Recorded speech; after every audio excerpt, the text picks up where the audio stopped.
So I'm going to take a beat, let you take over. Time for the 180, the time I've set aside to talk directly with you, take some of your questions. We've been getting questions. Karen O. asks, how do you de-stress with so much downright scary things going on?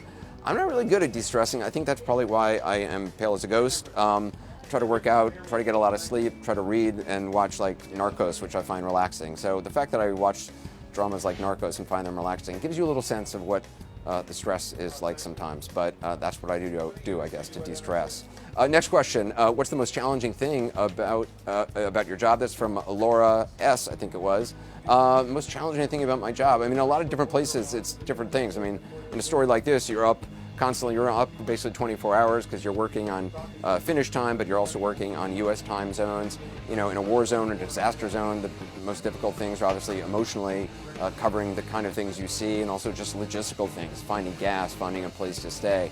There's a lot of moving parts, and there's a lot of people who are working around the clock here just to make a broadcast like this happen, and they make my job, frankly, look pretty easy, and frankly, it is pretty easy compared to what they do. Jerry F. asked, what story did you do that had a long-lasting effect on you personally? Man, there's so many. I mean, I've been doing this since 91 or 92. Certainly Hurricane Katrina, the earthquake in Haiti. I was in Somalia in the famine. I was very briefly in Rwanda during the genocide, in Sarajevo. I mean, there's been so many places I've been that have really been life-changing and eye-opening and mind-bending, and you know, you see a lot of people, and the greatest satisfaction I get from the job is being in a place, being on a front line somewhere, and giving voice to somebody whose voice has been taken away, or shining a light on a place that's been plunged into darkness of all different kinds, and trying to get people to pay attention and bring people along on a journey and take you to Somalia, or take you to Haiti, or take you to you know, Waveland, Mississippi, or New Orleans after Hurricane Katrina. Karen K. asked, how can you possibly prepare for an 8 p.m. show when the news seems to be breaking all the time? A news cycle used to mean at least a day. Now it seems to be less than 1 hour. It seems to be less than a minute sometimes. It's a great question. You saw the newsroom, our 360 newsroom, if you were watching at the top of the broadcast.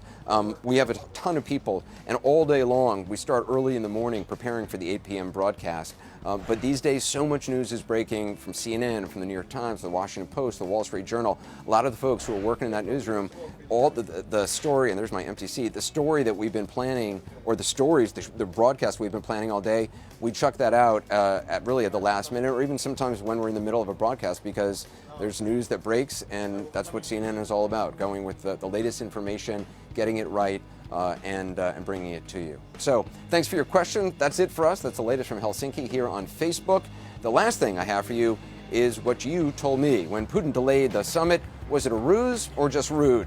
Here's what you thought. Your votes in the poll today. 57% said it was a ruse. 43% said just rude. Interesting. Thanks very much.